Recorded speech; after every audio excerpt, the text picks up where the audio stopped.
गुरुदेव ने कहा साधना करनी है तो पहले अहंकार को व्यक्ति साइड में रख दे, नहीं तो क्या है, चंद्रायण करने को जाएगा तो उसको भी प्रतिस्पर्धा बना लेगा, उसने 1 किया मैं 2 करके दिखाता हूँ। व्यक्ति क्या है, उस अहंकार की दौड़ में ये भूल जाता है कि हम साधना करने के लिए आए। गुरुदेव ने कहा अपने को जाने, मन को थामे, अहंकार को त्यागें और अपने भीतर के देवता को जगाएं। ये 4 चरण जैसे ही पूरे होते हैं हम भगवान की गोद में चढ़ जाते हैं। भगवान की गोद में चढ़ने का उपाय बड़ा सरल है। उपाय यही है कि व्यक्ति अपने को याद करे, बाकी की सारी चीज़ों को याद करने से पहले उसको याद करे जहाँ से कहानी शुरू हुई।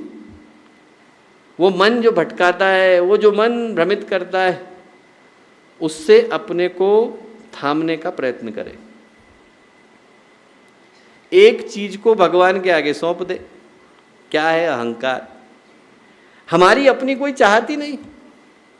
जैसे ही हमारी चाहत शून्य हुई और हमने गुरुदेव के हाथों में सौंपा, आप देखिए कि जीवन में कैसे शांति आती। जीवन में संकट है, परेशानियां हैं, उलझने हैं, पर तब तक हैं जब तक हम उनसे लड़ने का प्रयत्न कर रहे हैं। हमने लड़ना छोड़ा नहीं, उलझनों को हम में रस आना बंद हो जाता है।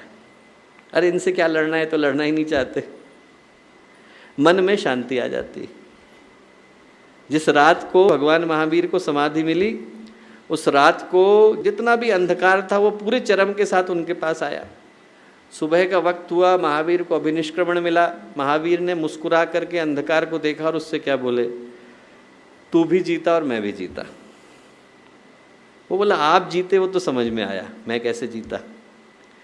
बोले तूने मुझ पर प्रहार करने में कोई कमी नहीं छोड़ी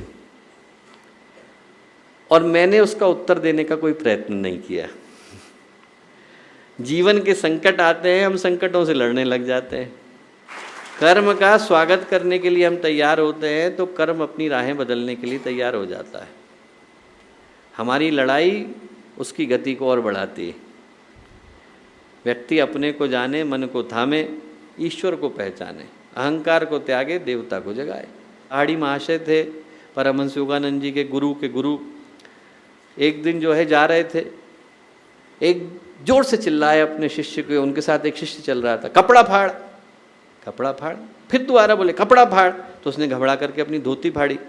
जब तक धोती फाड़ी इतनी देर में एक पत्थर आकर के सिर में लगा। किनके? लाड़ी महाशय के। खून बहने लगा। बोले यहाँ लगा दे। उन्होंने कहा अच्छा ठीक, लगा दिया, पट्टी कर दी। थोड़ा आगे चले तो उनके शिष्य बोले कि गुरुदेव एक प्रश्न है। क्या प्रश्न है? बोले यदि आपको पता ही था कि ये पत्थर लगने वाला है तो क्या ये उचित नहीं होता कि हम लोग राहें बदल लेते बजाय इसके कि मैं कपड़ा फाड़ता? लाड़ी महाशय बोले बेटा वो मेरा कर्म मेरे पास लौट करके आ रहा था। आज पत्थर से बचता तो कल वो चट्टान बन करके लौटता, तब मेरी रक्षा कौन करता? जब वो पत्थर बन करके आया है और वो स्वीकार कर लेता है तो जीवन की दिशाएं बदल जाती हैं। इस जीवन में तृप्ति, संतोष, पूर्णता तभी आते हैं जब हम अपने गुरु से, भगवान से मिल पाते हैं। नहीं तो जिंदगी की यात्रा अधूरी की अधूरी बनी रहती है। और वो बनने के लिए बस गुरुदेव की उसी कहानी को याद रखना पर्याप्त है। हम लोग धरती पर घूम रहे हैं पर हमारे से उंगली किसकी छूट गई है? गुरुदेव माता जी की छूट गई। जाना उन्हीं के पास है, उन्हीं की गोद में चढ़ना है। ये जो बाकी के संसार के दिखावे हैं, छलावे हैं, ये संसार के मेलों के साथ समाप्त हो जाएंगे। पर हमारे माता पिता तब हमें लेने के लिए आएंगे, पर याद तो तभी कर पाएंगे जब हमें याद हो कि हम कौन हैं। हमें याद है कि हम कौन हैं तो जीवन की पूर्णता की यात्रा हो पाती। अपने को जाने, मन को थामे, अहंकार को यहीं छोड़ दें, गुरुदेव को गले लगा करके जाएं। हमारे YouTube चैनल शांति कुंज वीडियो गायत्री परिवार को सब्सक्राइब करें एवं बेल आइकन जरूर दबाएं ताकि गायत्री परिवार की विभिन्न गतिविधियों की जानकारी आपको मिलती रहे।